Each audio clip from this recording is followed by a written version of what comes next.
आज मैं आपको सुनाने जा रही हूँ शिव महापुराण के अष्टम खंड का छठा अध्याय। ब्रह्मा जी बोले, हे नारद, एक दिन मैं तथा विष्णु जी रेवा नदी में स्नान करने के उपरांत दक्षिण तट की ओर जा बैठे। सब देवता तथा ऋषि मुनि भी वहाँ आकर इकट्ठे हो गए। उस समय सबने मुझसे तथा विष्णु जी ने यह पूछा कि आप हमें यह बताने की कृपा करें कि संसार में सबसे श्रेष्ठ देवता कौन है, जो नाश रहित, ब्रह्मा, निर्दोष, संपूर्ण सृष्टि का स्वामी, निर्गुण, अखल, अजन्मा, ईश्वर का भी ईश्वर, विश्वम्भर तथा प्रलय करने वाला हो। हे नारद, देवताओं तथा ऋषियों के ऐसे वचन सुनकर सर्वप्रथम मैंने शिव जी की माया से मोहित होकर यह उत्तर दिया, हे देवताओं तथा मुनियों, मैं तीनों लोकों का स्वामी हूँ।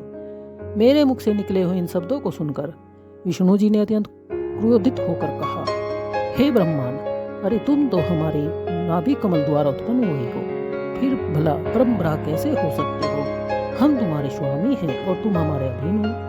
हे नारद, इस प्रकार शिव जी की माया में मोहित होकर विष्णु जी ने भी अपने को परम्परा ठहराया। तब हम दोनों परम तत्व को भूलकर अपने को परम्परा ठहराते हुए परस्पर विवाद करने लगे। उस समय सब लोगों ने यह निश्चय किया कि वेद जिसे परम्परा कह दे, उसी को सबसे बड़ा सबका स्वामी माना जाए। सब सभासदों की इस बात को सुनकर मैंने वेद का स्मरण किया। जब वे आए, उनसे पूछा गया कि तुम हमें बताओ कि परम्परा कौन है। तब उन्होंने इस प्रकार उत्तर दिया, हे देवताओं, जो 3 गुणों से भिन्न तथा स्वयं प्रकाशित है, जिसके शरीर में करोड़ों ब्रह्मांड वर्तमान है, जो और योगी जन जिनका प्रयत्न पूर्वक ध्यान करते हैं, वे सबके स्वामी भगवान सदाशिव ही परम्परा है। भगवान सदाशिव सदैव एक रस रहते हैं तथा संसार का प्रलय भी वही करते हैं।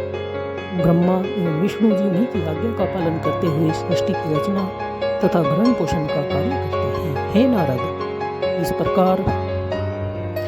इस प्रकार वेदों ने शिव जी की प्रशंसा की। उस समय मैंने तथा विष्णु जी ने अपनी मूर्खता में भरकर उनसे इस प्रकार कहा, हे वेदों, तुम्हारा कथन सत्य नहीं है, शिव जी परम्परा कभी नहीं हो सकती। यह कहकर हमने वेदों को चुप करा दिया।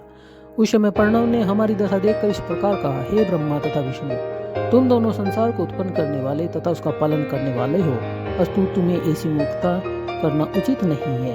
यदि वे निर्गुण है तथापि उन्होंने तुम्हारे हित के लिए नेक शरीर धारण किया है। हे नारद, इस प्रकार प्रणव ने बहुत सी बातें कही, परंतु हम दोनों का उनके ऊपर कोई प्रभाव नहीं हुआ। बोलो शिव शंकर भगवान की जय हो।